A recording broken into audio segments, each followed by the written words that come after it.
Frank's breath came in ragged gasps, each exhale forming thick clouds of white in the frigid air.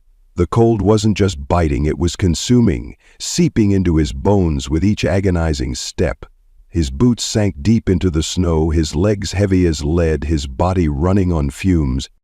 The landscape stretched out endlessly, a vast, unbroken wasteland of ice and jagged rock. Twin moons loomed overhead, their eerie glow casting elongated shadows across the frozen ground. The wind howled, a high-pitched, ghostly wail that rattled through the distant cliffs. It was the only sound in this desolate place, aside from the faint crackling of fire behind him. His ship was gone. The wreckage lay in the distance, half buried in snow, its twisted metal frame still smoldering. Whatever remained inside was either burned beyond use or scattered across the tundra. No supplies, no weapons, no emergency beacon. Just him. His hands shook, partly from the cold, partly from the creeping realization that this was how it ended. Alone, forgotten on some godforsaken rock at the edge of the galaxy. Not yet. Frank forced himself forward, pushing against the screaming protests of his frozen muscles. He had survived worse. He would survive this. But then, just as he took another step, he felt it. A presence. At first it was just a feeling, an unnatural shift in the air, a ripple of something unseen cutting through the howling wind. Then, movement. A shadow against the ice. Frank's instincts flared to life, his entire body tensed, every nerve on high alert. He wasn't alone. He turned, scanning the ridges above. And then, she was there. A figure stood atop a jagged ice formation, framed by the pale glow of the moons. The wind whipped through her long black hair, sending dark strands dancing around her sharp, angular face. Even from a distance, Frank could see her skin, a deep, rich shade of violet, smooth as polished stone. Not human.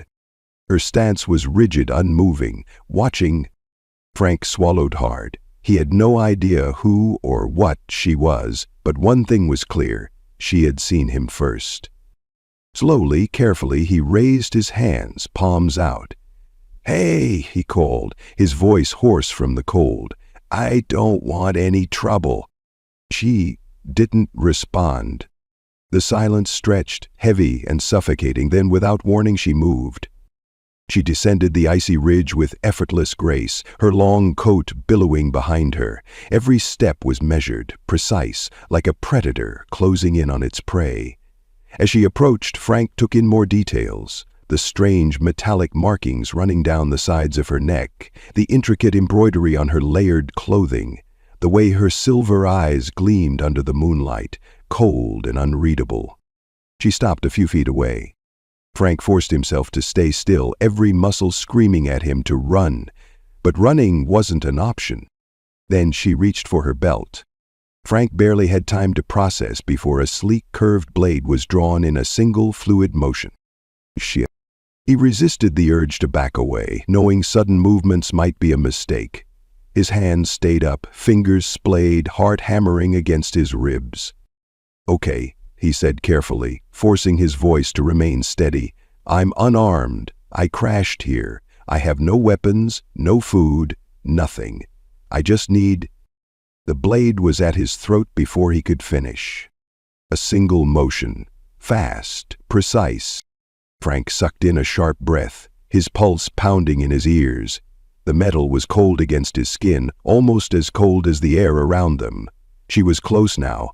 Close enough that he could see the slow rise and fall of her chest, the way her pupils flickered slightly, scanning him for something. For what? He didn't dare move. Then she spoke. "Children." The word meant nothing to him, but her tone did.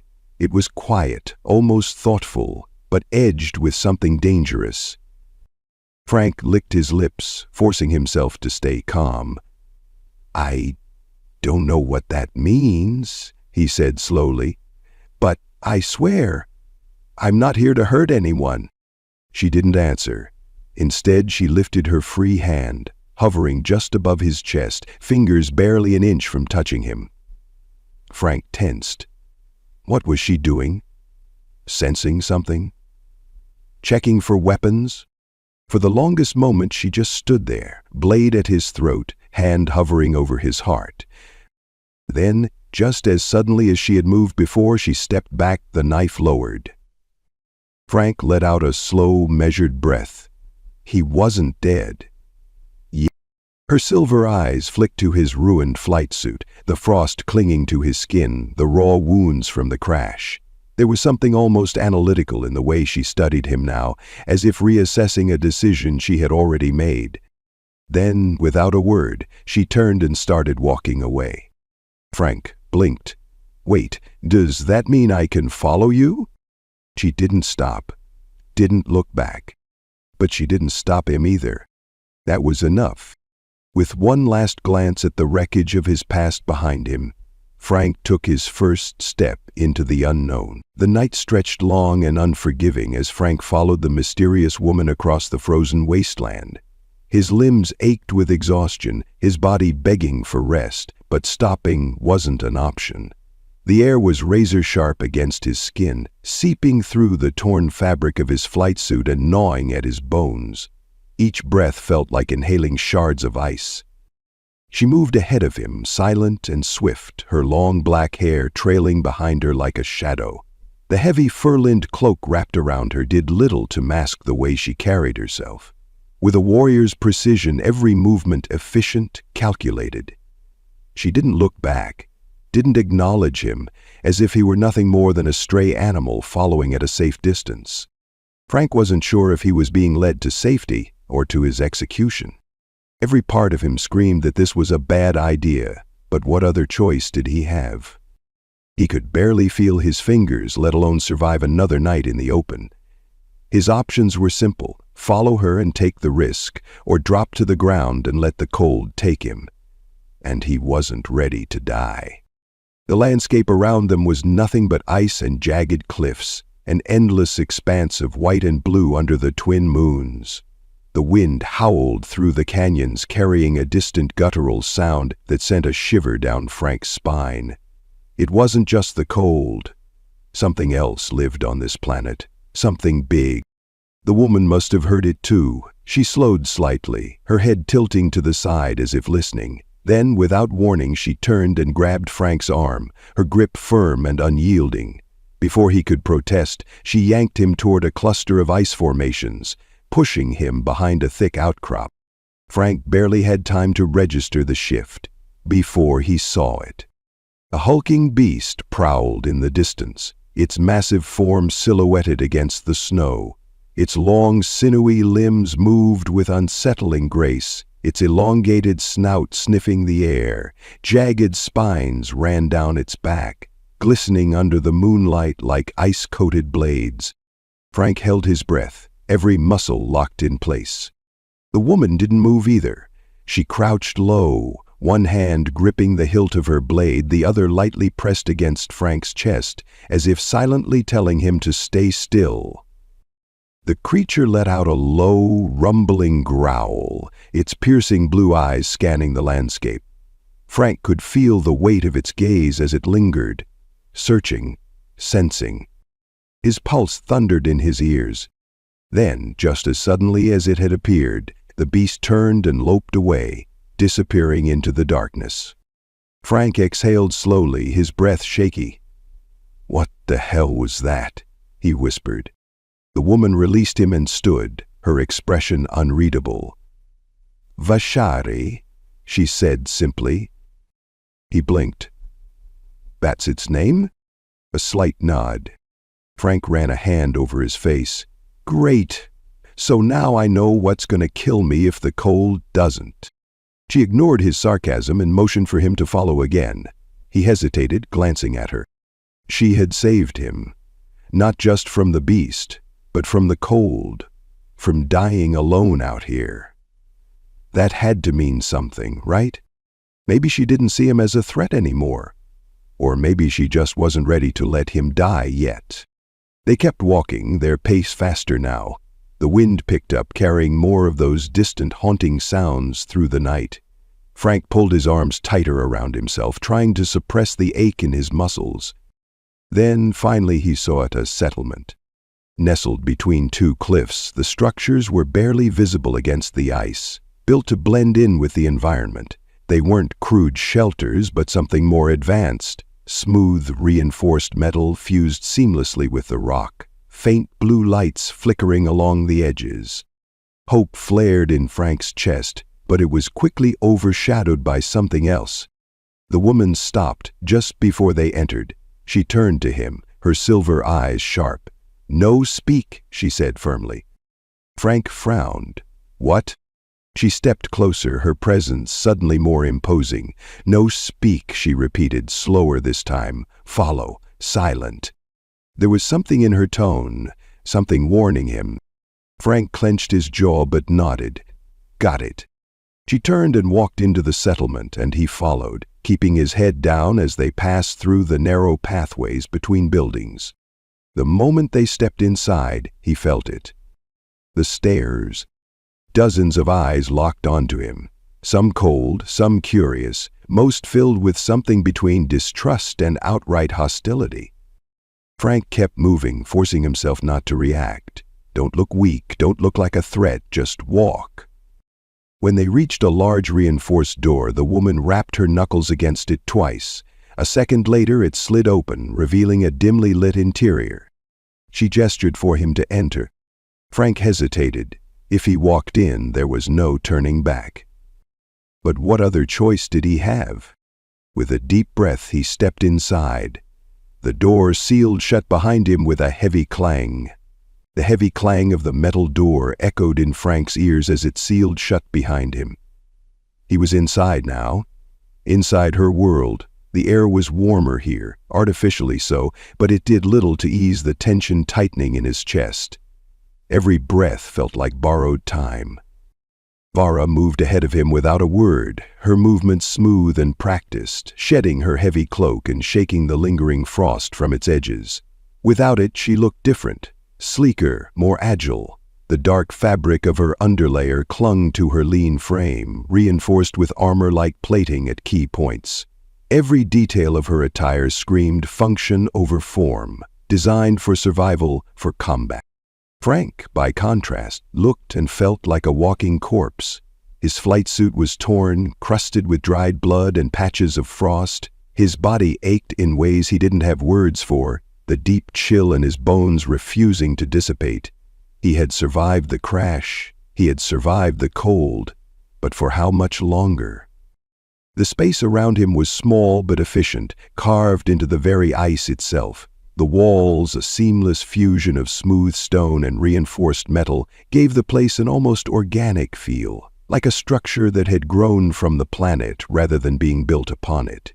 Storage containers were stacked with precise organization, some marked with symbols he couldn't decipher.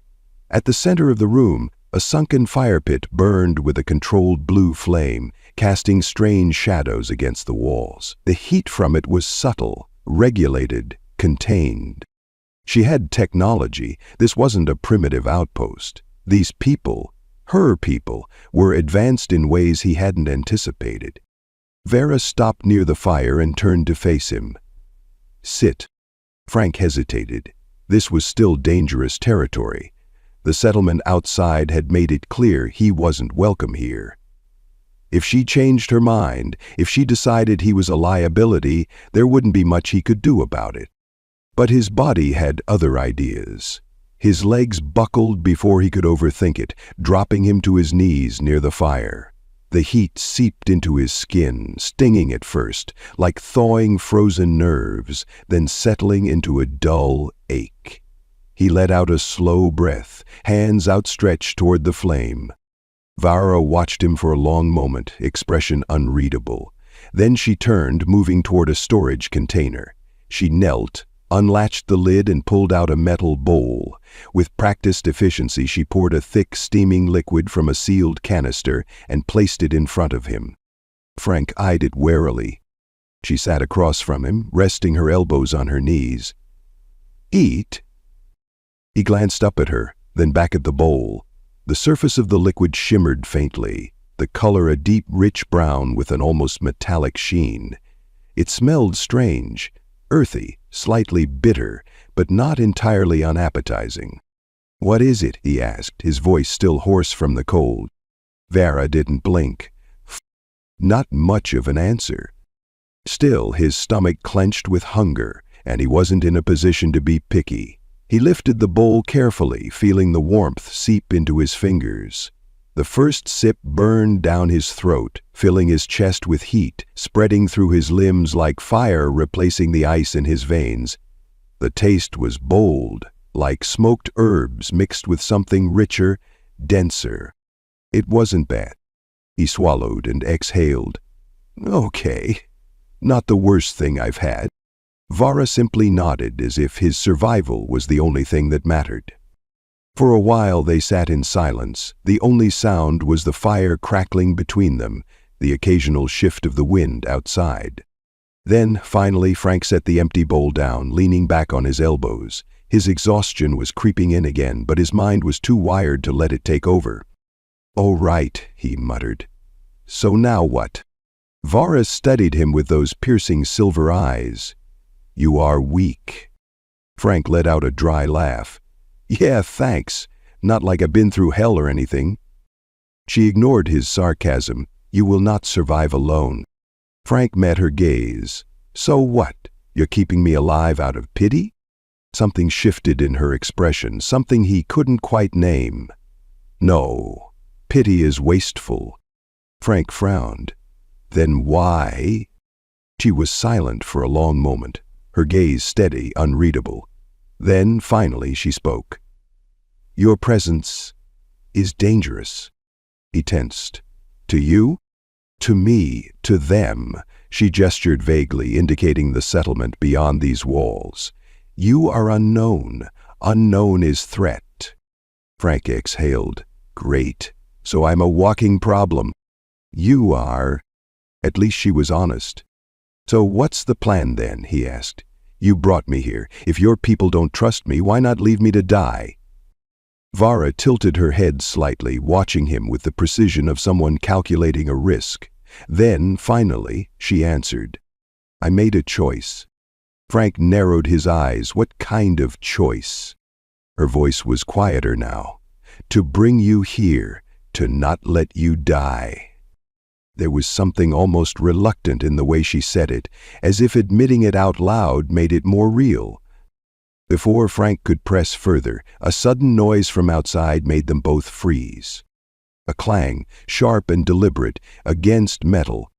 Vara was on her feet in an instant, blade drawn before Frank even registered what was happening. His pulse spiked. That sounded bad. She didn't answer. She moved toward the door, pressing a hand against a panel. A small screen flickered to life, displaying a grainy black and white feed of the exterior. Figures, 3 of them, standing just beyond the entrance. Their silhouettes were rigid, their posture unmistakably aggressive. Frank's stomach twisted. "Let me guess, those aren't your friends?" Vara's grip on her weapon tightened. "Stay silent." She moved to the door, unlocking it with a swift motion. The cold rushed in immediately, biting at his skin, but the tension in the air was sharper. Low voices, a language he didn't understand, but the tone was clear, accusatory, hostile. Vara's voice measured but firm, responding with deliberate control. A verbal battle. Then, silence. A single word, spoken too quietly for Frank to hear. A second later, the door slammed shut again. Vara turned to face him, her expression darker than before. Frank sat up straighter. That didn't sound like a friendly chat. Vara exhaled slowly. "You are not welcome here." Frank let out a humorless chuckle. "Yeah, picked up on that." She hesitated, as if weighing something in her mind. Then finally she spoke. "We must leave." Frank blinked. "Wait, we?" Her silver eyes locked onto his, unwavering. "Yes, now." And just like that, Frank realized whatever line she had just crossed, there was no going back. The frozen world stretched before them, endless and merciless. Snow-covered cliffs loomed on either side as Frank and Vera moved swiftly through the darkness. their breath forming clouds of mist in the frigid air. The distant glow of the settlement had already faded behind them, swallowed by the vast, unbroken wilderness. Frank didn't know where they were going. He only knew they couldn't go back. Vara walked ahead, her movements swift and sure, navigating the terrain with an ease that made Frank feel even more like a stumbling outsider. She hadn't spoken since they left, and every now and then she glanced back at him, not with concern but with calculation, as if measuring his worth, his ability to keep up. Frank's body screamed in protest. His legs were heavy, his muscles stiff from exhaustion and exposure. The borrowed warmth from the settlement had already faded, and the cold was working its way back into his bones. Still, he forced himself forward. He wouldn't give her an excuse to leave him behind. After what felt like hours, Vara finally slowed. She raised a hand, signaling for him to stop. Frank obeyed, planting his boots firmly in the snow and sucking in deep breaths. Ahead of them was a steep ravine, its edges jagged and uneven. A narrow bridge of ice stretched across it, slick and treacherous. Frank eyed it warily. "Tell me we're not crossing that." Vara turned, her silver eyes unreadable. "We cross." "Of course we do," he muttered. She stepped onto the bridge first, moving carefully but confidently. Frank swallowed hard and followed, his boots slipping slightly as he tested the surface. One wrong step and it was a long way down. Halfway across, the ice groaned beneath his weight. His breath caught. Vara had already reached the other side, turning to watch him. "Move," she ordered. "Yeah, working on it," Frank muttered, inching forward. The sound of cracking ice sent a jolt of fear through him. He took another step, trying to distribute his weight evenly. Then, the bridge shifted. A chunk of ice gave way beneath him, and suddenly Frank was falling. His fingers scrambled for purchase, catching the edge of the bridge just in time. His body dangled over the abyss, legs kicking uselessly against the air. Shit. Above him, Vara moved.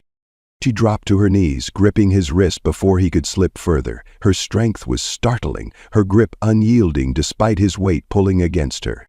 For a second their eyes met. Frank saw something flicker in hers, an instinctive decision, a choice made in an instant. Then she pulled. With a grunt of effort, she hauled him up and over the ledge, dragging him onto solid ground. They collapsed in the snow, both breathing hard. Frank rolled onto his back, staring at the sky, his heart still hammering in his chest. "Well, that was fun." Vara sat up, brushing snow from her arms. "You are slow." Frank let out a dry laugh. "Right. Sorry I'm not built for ice acrobatics." She said nothing, simply studying him for a moment before rising to her feet. Frank pushed himself up with a groan. His whole body ached, but he was alive. That was something. "Thanks," he said, meeting her gaze, "for, not letting me die." Vara tilted her head slightly, as if the concept of gratitude was foreign to her. Then, after a beat, she nodded. They moved on. For a while the only sound was the crunch of snow beneath their boots. The silence between them was thick, not uncomfortable but charged, an unspoken shift in whatever this fragile alliance was becoming.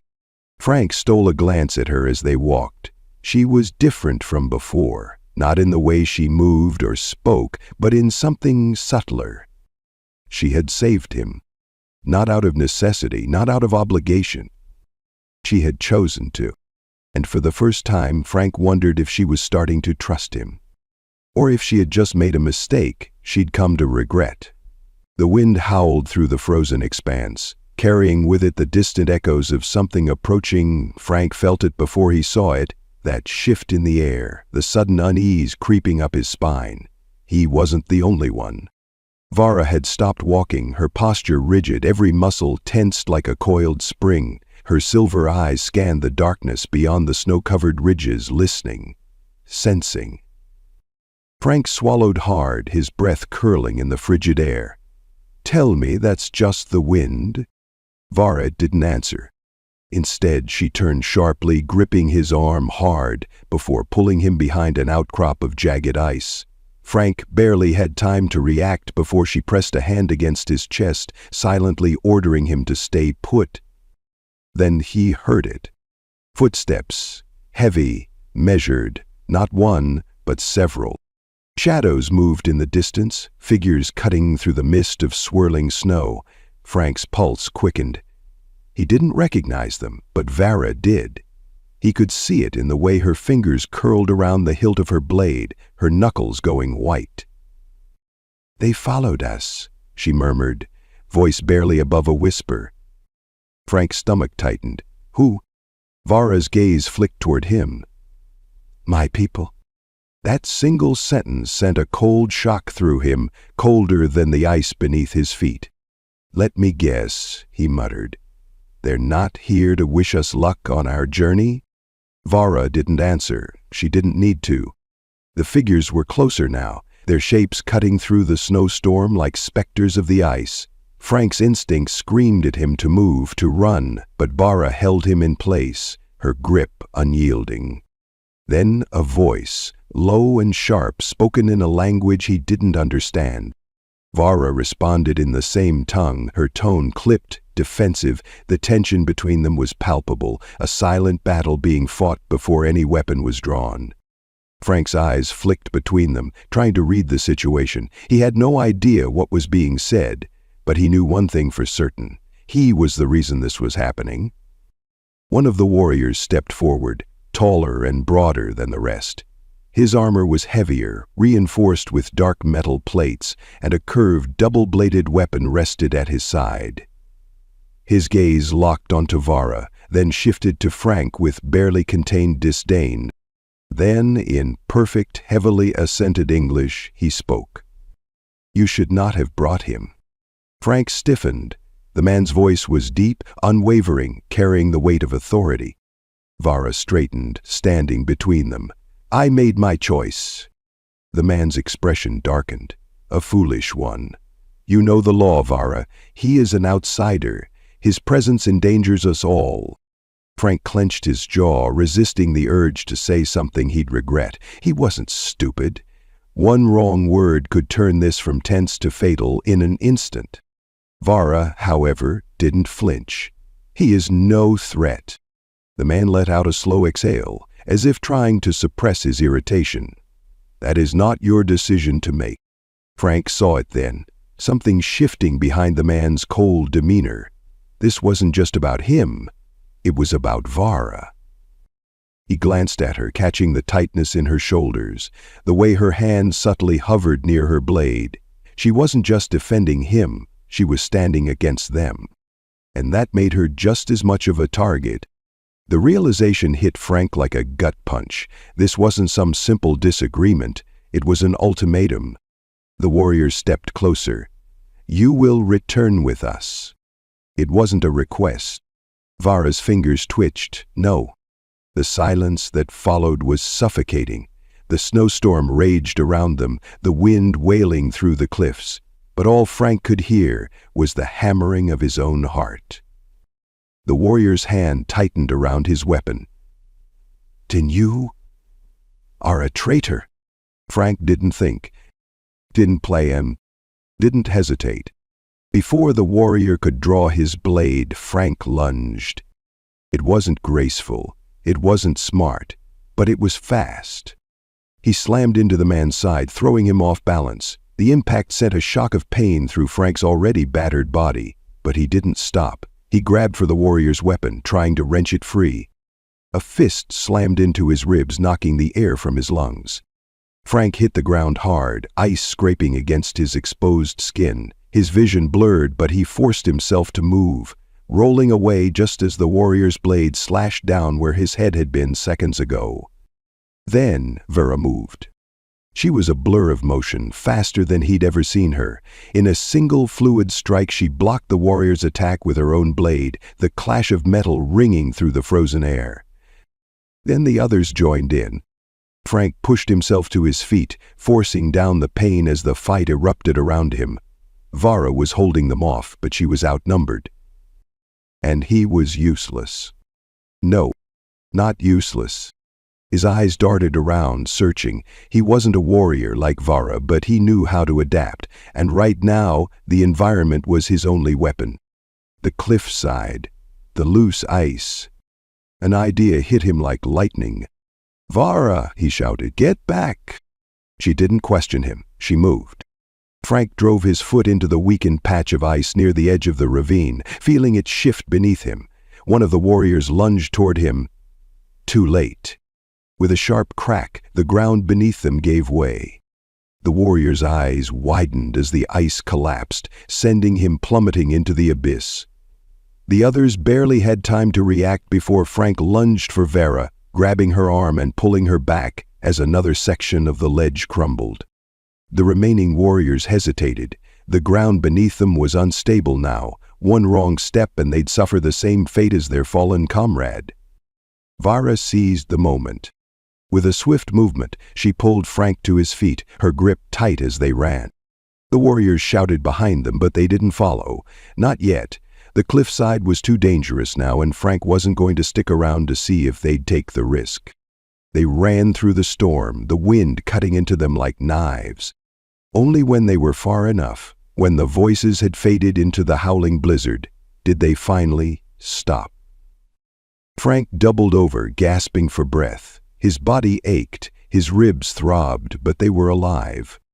Vera stood beside him, her own breath ragged. For a long moment, neither of them spoke. Then, finally, Frank straightened, looking at her. "You really pissed them off, huh?" Vara exhaled slowly. "Yes." A beat of silence. Frank let out a breathless, half-crazed laugh. "So, what now?" Vara met his gaze. "Now we run." The fire crackled softly, casting flickering shadows across the cave walls. It was a small shelter, barely enough to keep the storm at bay, but it was warm. That was all that mattered. Frank sat with his back against the cold stone, feeling the dull ache in his ribs with every breath. The fight, the fall, the running, it had left his body bruised and battered, but they had made it. Bedded. Vara crouched near the fire, sharpening the edge of her blade with slow, deliberate strokes. She hadn't spoken much since they escaped, but Frank didn't need words to know what she was thinking. She had burned a bridge tonight. There was no going back. He exhaled, watching her. The firelight softened the sharp lines of her face, casting a faint glow across her violet skin. Strands of her long dark hair had come loose from its braids, framing her high cheekbones. She looked tired. Not just physically. There was a weight in her posture, something unspoken pressing down on her. Frank swallowed, shifting slightly. The movement sent a sharp pain through his ribs, and he sucked in a breath. Vara's eyes flicked to him instantly. He held up a hand. "I'm fine." She didn't look convinced. Setting her blade aside, she moved closer, her gaze scanning over him. Before he could protest, she reached out, fingers grazing the fabric of his torn flight suit. Frank tensed. Not from fear, not from pain, but from the sheer unexpectedness of the touch. Her fingers were cool, a stark contrast to the warmth of the fire, but her touch was careful, methodical. She pressed lightly against his ribs, testing for injury. Frank let out a tight breath. "I take it bedside manner isn't a thing in your culture?" She didn't smile, but something in her expression shifted, just slightly. "You are reckless." He smirked. "Yeah, I've been told." Her fingers pressed against a particularly sore spot, and Frank winced. "All right, yep, that's broken." Vara studied him for a moment, then reached for a small pouch at her belt. She pulled out a thin, dark strip of cloth woven with metallic fibers and carefully unrolled it. Without a word, she reached for the fastenings of his flight suit. Frank stiffened. What do you—" She gave him a look, impatient, expecting cooperation. Frank hesitated, then sighed. "Right. Fixing me up. Got it." He unzipped the upper half of his flight suit, peeling it back just enough to expose the bruises blooming across his torso. The cold air bit at his skin, but before he could shiver, Vera's hands were there again. Cool palms pressing against the worst of the bruises, assessing the damage. Frank sucked in a breath, more from the feeling of it than the pain. She was so careful. There was no hesitation in her movements, no unnecessary force. He had expected something clinical, but there was a quiet gentleness to the way she wrapped the cloth around his ribs, securing it with practiced ease. Her hands brushed against his skin more than once, brief, fleeting touches that sent a strange warmth through him despite the cold. Frank exhaled slowly. "You do this a lot?" Vara didn't look up. "I have seen worse injuries." "Great. That's reassuring." She finished tying the cloth and pulled back slightly, her silver eyes meeting his. "It will hold?" Frank flexed his shoulders, testing it. The pain dulled slightly, contained by the compression of the bandage. "Yeah, feels better." Vara nodded once, then sat back, retrieving her blade. For a moment there was only the fire between them, the low crackling filling the silence. Frank studied her, something turning over in his mind. She had saved him. Again. Not because she had to. Not because it benefited her. Because she chose to. He leaned forward slightly, resting his forearms on his knees. "You didn't have to do that." Vara glanced at him. "You would slow us down if injured." Frank huffed a laugh. "Right, so totally not because you care." She didn't answer. But she didn't deny it either.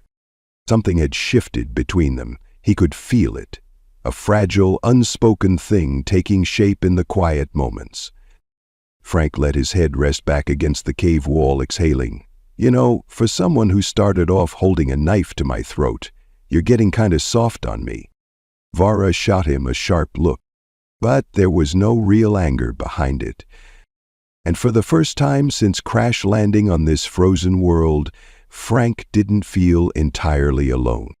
The snowstorm had finally passed, leaving behind an eerie stillness. The sky, once obscured by howling winds and swirling ice, stretched wide and clear, twin moons casting a pale glow over the frozen wasteland.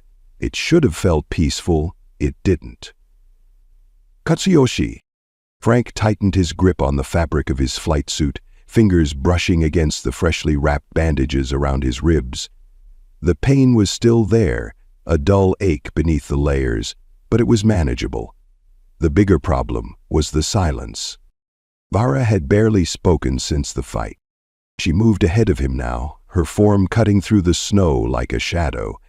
She hadn't looked at him, hadn't even acknowledged him since they escaped her people. The way she carried herself, shoulders tense, gaze locked forward, told him everything he needed to know.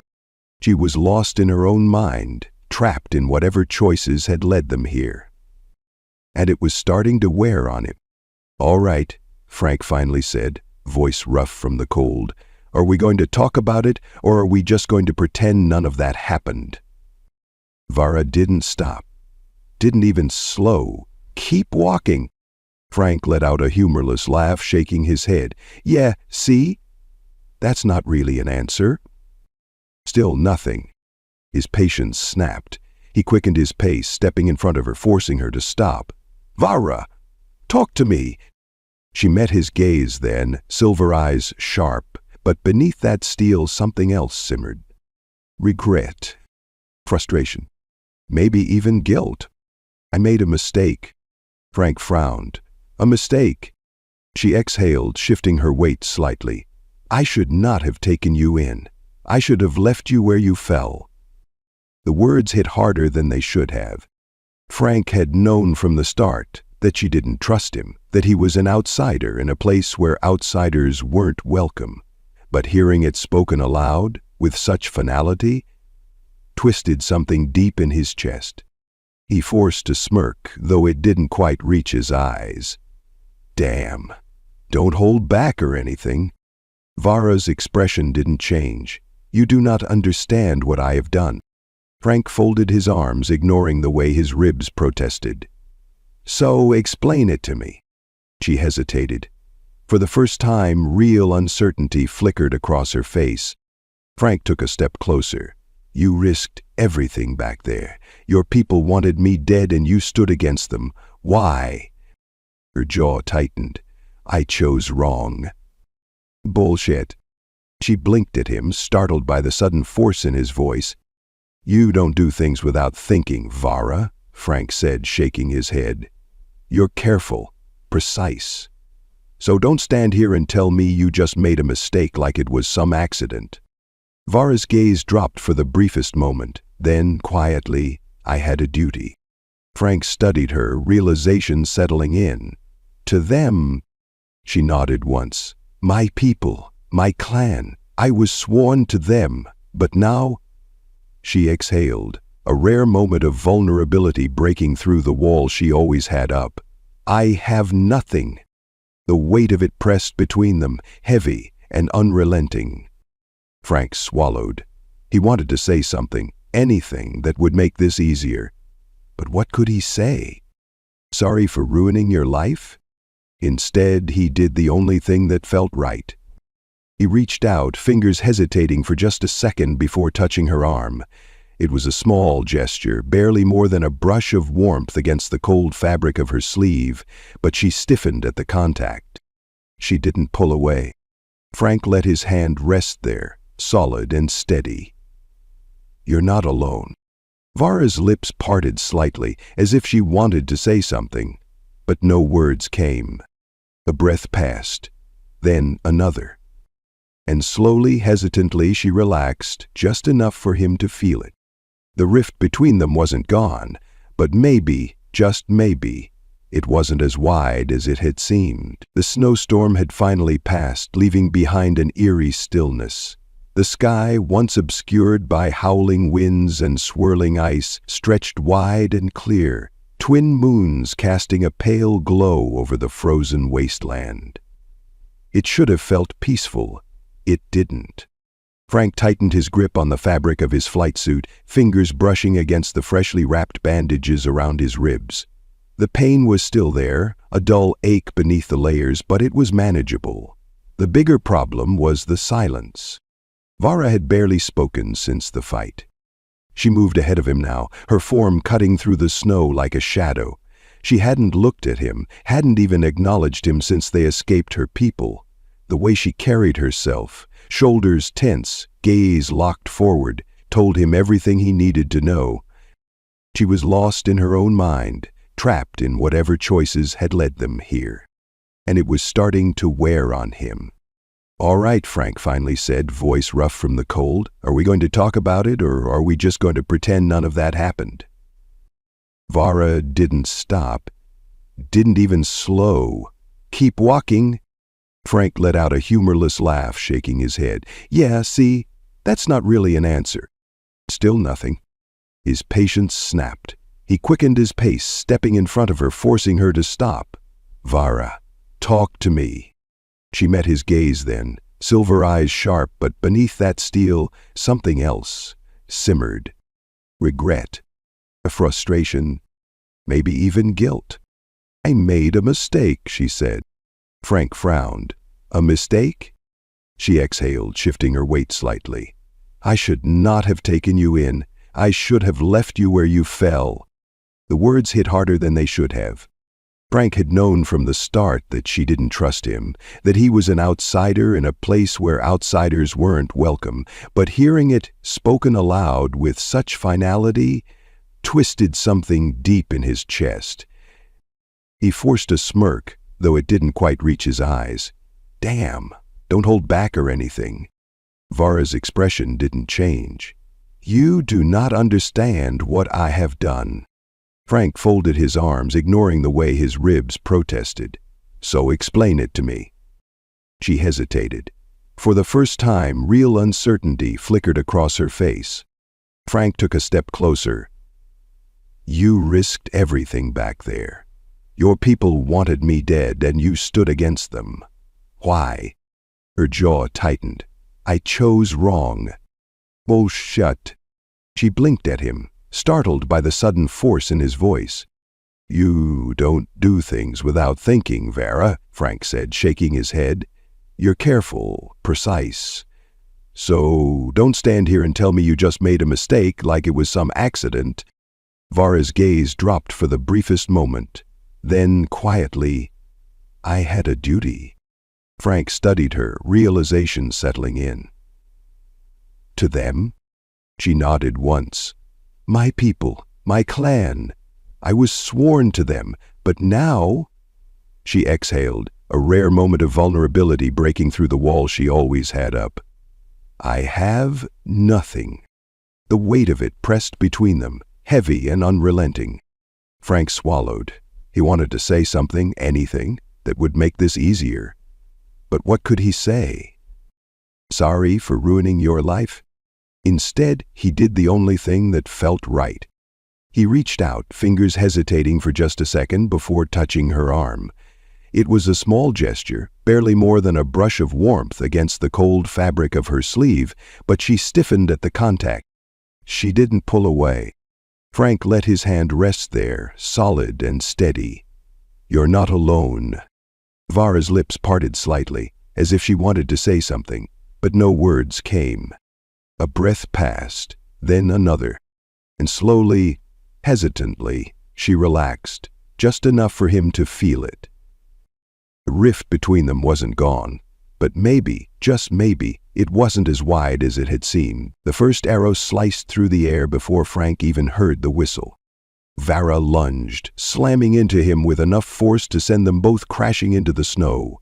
The impact knocked the breath from his lungs, but before he could process what had happened, another arrow buried itself into the ice where he had just been standing. Vara was already moving, rolling off him and drawing her blade in one fluid motion. Her silver eyes darted through the darkness, scanning for movement. The wind howled through the frozen cliffs, but it wasn't enough to mask the sound of boots crunching against ice. They weren't alone. Frank scrambled up, gripping the small knife Vara had given him days ago. It wasn't much, but it was better than nothing. "Tell me you see them." Vara didn't answer. She was listening, her body rigid, her breath slow and controlled. Then, movement. A dark figure burst from the shadows, blade flashing in the moonlight. Vara met the attack head-on, blocking the strike with a sharp clang of metal against metal. The force of it sent a tremor up her arm, but she didn't falter. Frank barely had time to react before another warrior lunged toward him. Instinct took over. He sidestepped just in time, the enemy's blades slashing through empty air. Before they could recover, Frank drove his shoulder into them, sending them stumbling backward. It wasn't elegant, but it worked. The warrior regained their footing and charged again, faster this time.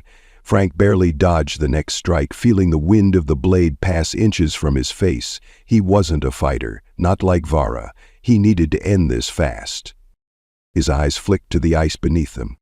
Without thinking, he dropped low, sweeping his leg across the ground. His boot connected with the warrior's knee and their balance faltered. As they fell, Frank lunged forward, driving his knife into the soft gap between their armor plates. A choked gasp, then silence. Frank stumbled back, panting. His hands were shaking, adrenaline surging through his veins. He had just killed someone. The realization barely had time to settle before a new threat emerged.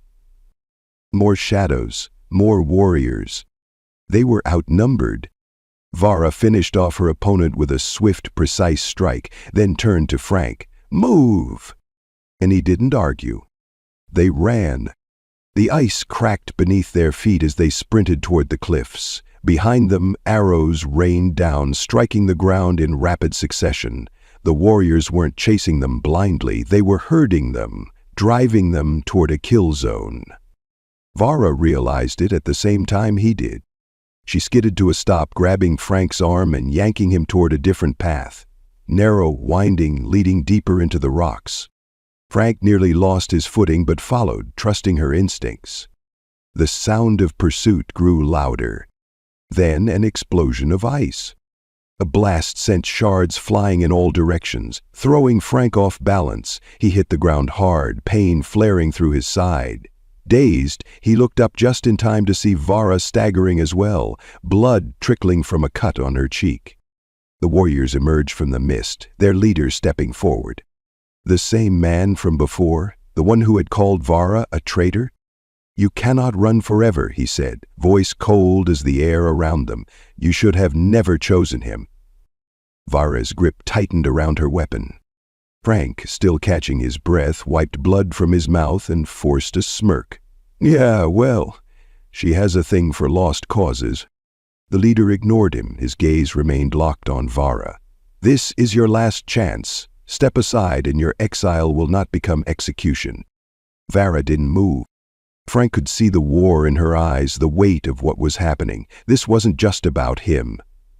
If she fought now, if she truly stood against them, there was no coming back from it. But she had already made her choice. Slowly she raised her blade. "Ugh."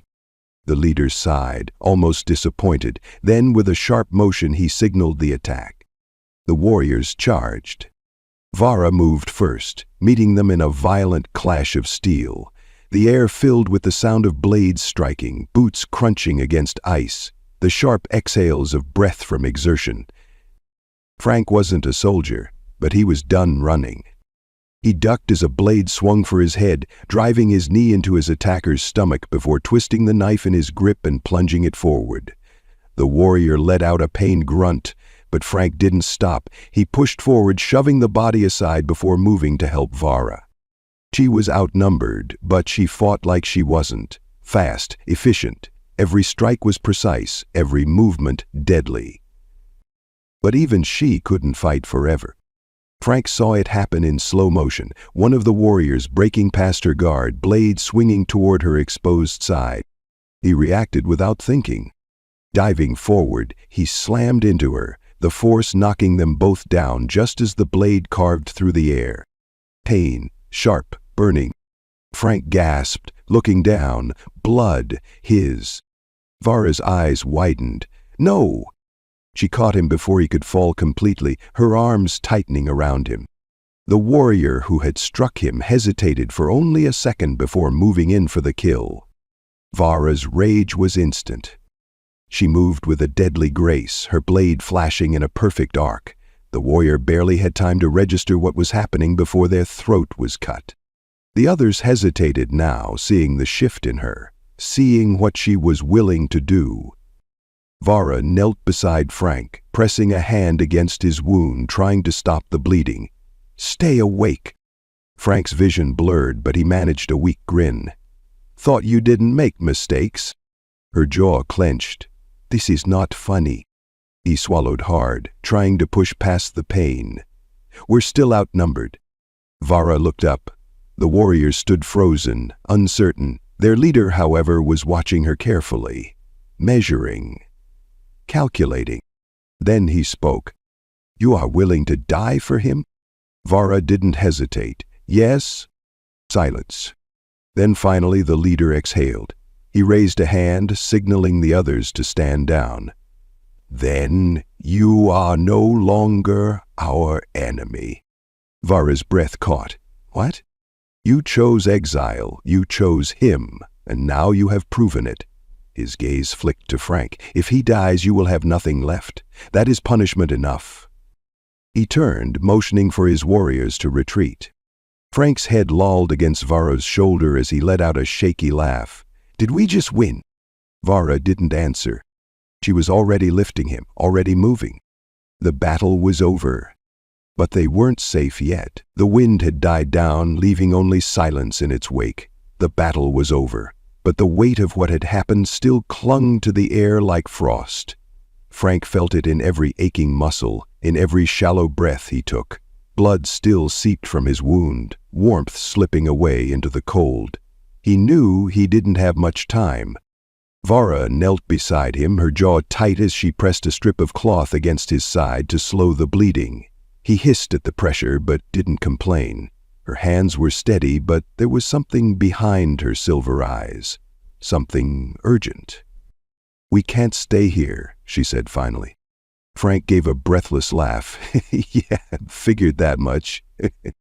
Vara didn't smile. She glanced toward the distant cliffs where her people had disappeared into the mist, her expression unreadable. They won't follow, not yet. But they will watch, and they will wait. Frank forced himself to sit up, wincing. So what's the plan? For a moment she was silent. Then, almost reluctantly, she spoke. There is a place, far from here. Frank frowned. A settlement? Vara nodded. Small, hidden. My people do not go there. That caught his attention. Why not? They see it as...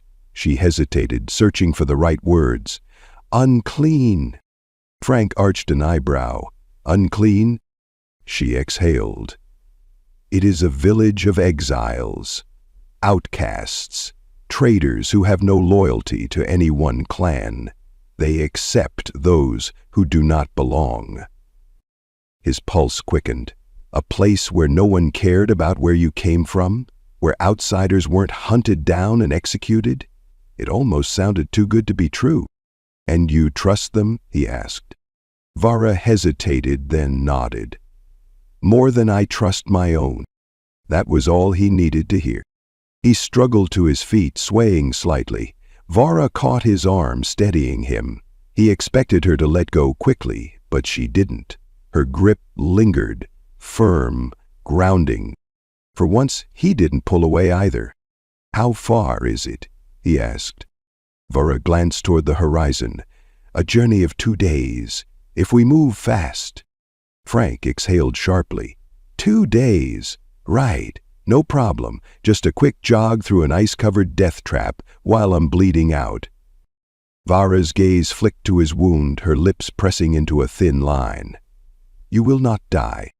Great. Love the confidence. Without another word, she looped his arm over her shoulder and pulled him forward.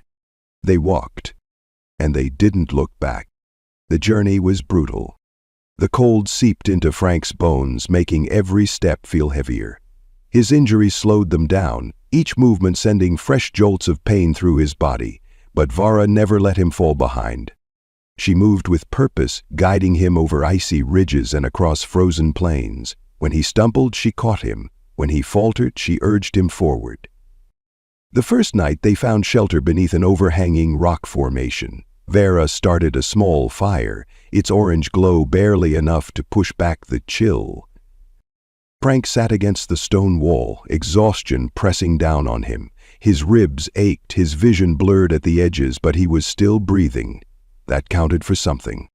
Vara sat across from him, sharpening her blade with slow, methodical strokes. The firelight cast shadows across her violet skin, her long dark hair falling loose over her shoulders. She looked different, not softer, not weaker, just real. Frank watched her in silence for a moment before finally speaking. Why did you really save me? Vara didn't look up. I told you, I chose you. That's not an answer, he muttered. This time she did meet his gaze. It is the only one I have. Something passed between them then, unspoken, but Frank could have pressed her, could have pushed for something deeper, but he didn't. Instead, he let the warmth of the fire settle over them, and for the first time in days he closed his eyes and let himself rest. By the second day, the land began to change. The endless ice fields gave way to jagged rock formations, then to something else entirely, something warmer. Frank noticed it first in the air. It was still cold, but less so. The wind didn't bite as sharply. The ground beneath his boots felt firmer, not just endless layers of snow and ice. And then, through the mist, light, small flickering torches lined a pathway leading into a hidden valley. Beyond them, nestled against the cliffs, were structures unlike anything Frank had seen before. Built from stone and metal, the buildings looked ancient yet sturdy, their walls reinforced with salvaged materials. Smoke curled from chimneys, the scent of burning wood filling the air. It wasn't grand, it wasn't advanced. But it was alive, a real settlement. They had made it. Vara stopped at the edge of the village, her posture rigid, unreadable. Frank glanced at her. This the part where they kill us or let us in?" She exhaled. "We will see." As they stepped forward, figures emerged from the shadows, cloaked in furs and armor, their faces hardened by years of survival. Some carried weapons, but none were drawn. An older man stepped forward, his eyes flicking between Vara and Frank. He had a scar running down the side of his face, his expression unreadable. "You look half dead," he said, voice rough but not unkind. His gaze lingered on Vara. "And you? You are far from home." Vara lifted her chin slightly. "We seek refuge." The man studied them for a long moment, then nodded. "Then you'll have it." Relief crashed over Frank like a wave. He barely heard the rest of the conversation, barely registered, as Vara led him through the settlement toward a small, empty dwelling near the edge of the village. The moment they stepped inside, he collapsed onto the nearest surface, a pile of furs acting as a makeshift bed. Vara stood in the doorway, watching him. Frank let out a breathless laugh. "We're really doing this, huh?" Vara tilted her head. "Doing what?" "Starting over." She was silent for a moment. Then slowly she stepped inside, closing the door behind her. "Yes," she said finally, "we are." And for the first time since he had crashed on this frozen world, Frank believed it. The village had become home in a way Frank never expected. Days turned into weeks, the rhythm of survival shifting from a desperate need to endure into something almost peaceful. He and Vara had carved out a place here, among the outcasts and traders who didn't ask questions, who didn't care about where they had come from, only that they pulled their weight. For the first time since crashing on this frozen world, Frank wasn't running. And neither was she.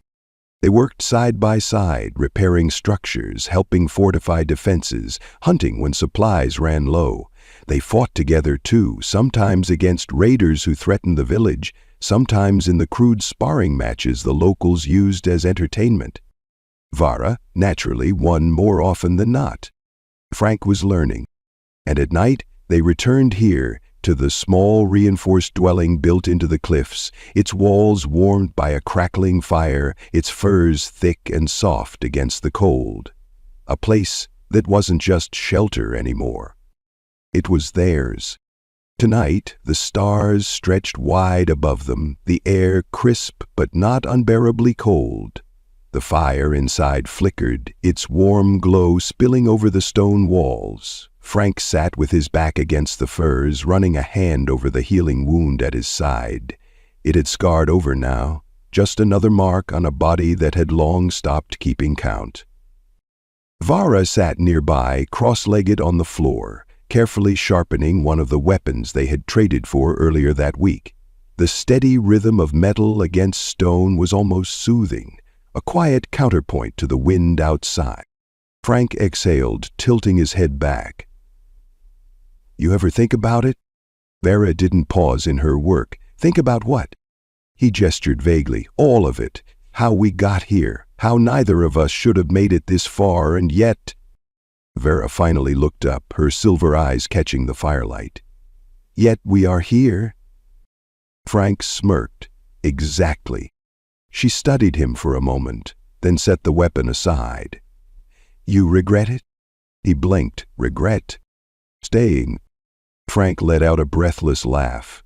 "Are you kidding? I wake up every morning and don't have to worry about dying. That's a pretty good deal." Vara tilted her head slightly. "That is enough?" Frank's smirk faded. He knew what she was really asking. Was survival enough? Was living day to day, carving out an existence in a hidden valley on an ice-covered planet, enough? For a long time, he wouldn't have been able to answer that, but now, Frank sat forward, resting his elbows on his knees. "I don't just wake up not worrying about dying, Vara. I wake up knowing you're still here, and yeah, that's enough for me." Something flickered in her gaze, something deep. She nodded once, slow and deliberate. "Good." A comfortable silence settled between them. The fire crackled, the wind whispered against the stone. Then Vara stood. Frank tracked her movements as she crossed the small space, stopping in front of him. For a second she just looked at him, unreadable as always. Then she crouched, placing a firm hand on his chest, pushing him back against the furs. Frank sucked in a sharp breath. His body responded before his mind could catch up, hands instinctively coming up to rest on her waist. He could feel the heat of her even through the layers of fabric, the solid strength of her muscles beneath his fingers. She didn't hesitate this time. She kissed him, slow but certain, a deliberate claiming of space between them. There was no fear in her touch, no hesitation. She knew what she wanted. And so did he. Frank deepened the kiss, fingers sliding along her spine, memorizing the feel of her, the warmth of her breath against his skin, the weight of her body pressing into his. It all felt real in a way nothing ever had before. For so long they had been running, fighting, surviving. But now they were free. Frank let himself sink into her, let the world outside their walls disappear. The ice, the blood, the past, it didn't matter anymore. There was only this, only her, only them.